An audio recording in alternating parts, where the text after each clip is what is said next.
kooxda madaxweynihii hore ee Soomaaliya Maxamed Cabdullaahi Farmaajo ayaa bilaabay olole yaab leh oo ay dadka uga dhaadhicinayaan in qaaraan dadweyne loo aruurinayo Farmaajo.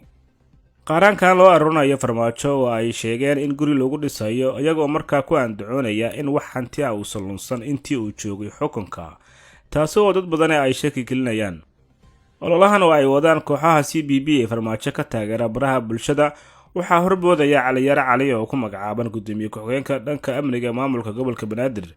Qoraal uu baahiyay wuxuu ku sheegay in qorshaha ay shacabka guriga ugu dhisayaan madaxweyne Farmaajo uu socdo, isla markaana ay wadaan fikrad aruurin ku saabsan hanaankii lacagaha shacabku bixinayaan loo soo xareynayo sida akoonada bankiyada, telefoonada la isticmaali lahaa iyo shirkadda qandaraaska dhismaha gurigaasi qaadanayso.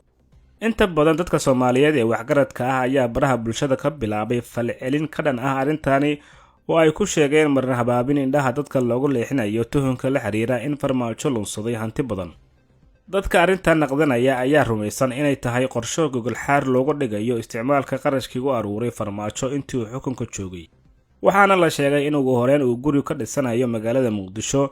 Farmaajo ayaa hadda Muqdisho ka degan guri bishii lagu kireeyo $25,000, taasi oo dhalinaysa su'aasha ah cidda bixinaysa lacagtaasi.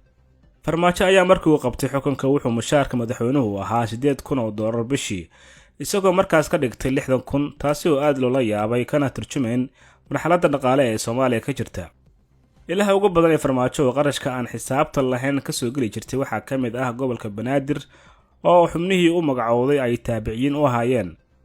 Sidoo kale waxaa xusud mudan in 5 sano ee Farmaajo uu xukunka joogay 4 ka mid ah aysan dawladdu sameynin wax xisaab xir ah, isagoo joojiyay isla xisaabtankii maaliyadeed ee dawladda kadib markii sanadkii koowaad ay ku soo baxday in lacag 40 milyan ah la lunsaday.